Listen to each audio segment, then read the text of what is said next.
Social media, if we think of it, is like a conversation.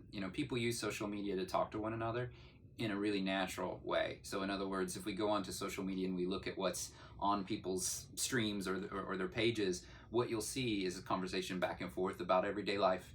You'll see things like what people had for breakfast or what they had for lunch or where they're going this weekend or who they're going to hang out with or who had a baby or fuzzy cat pictures. That's what happens in social media. So if you think about it from that perspective, that's what people are interested in. They're actually not interested in brands.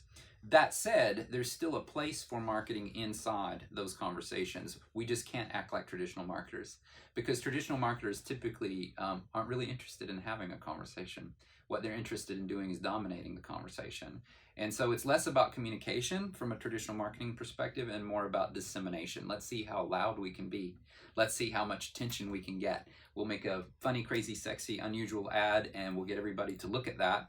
And that's our mission accomplished if that happens. But that doesn't work in social media. Nobody I know who's a frequent social media user, which is almost everybody now, regardless of age, wakes up in the morning and says, "Where's my marketing today?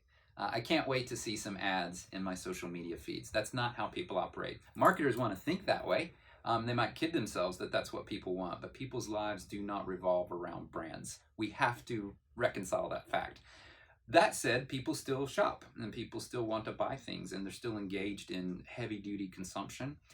It's just we have to figure out a way to compromise inside that social media space to get their attention in a way that's natural and in a way that's genuine, and people know when it's authentic and when it's not. So long story short, the way that we do that is we understand what people want to talk about, knowing that it's not about our latest crazy cool ad, and we find a way to sit at the table and have a conversation with them.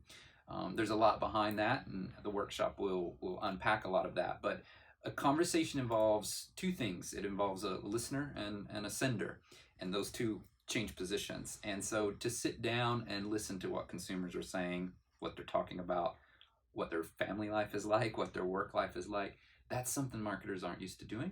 And that's something that this workshop is going to demonstrate. In other words, how do we listen to what people are interested in, to what kind of problems they're trying to solve with products or services? What's the latest trends that are going on? You need to know that as a business. And that's not about advertising, that's about research, and that's about listening. So that's the first step. Then the second step is once we understand what people are saying, whether it's about us or about our competitors or about the products and services that we provide or that space that we're in, then we'll think about what's the right way to have a conversation with them. And that's a big strategic piece to that, but that's what the workshop will intend to unpack largely, is how do we properly converse with the people that are out there.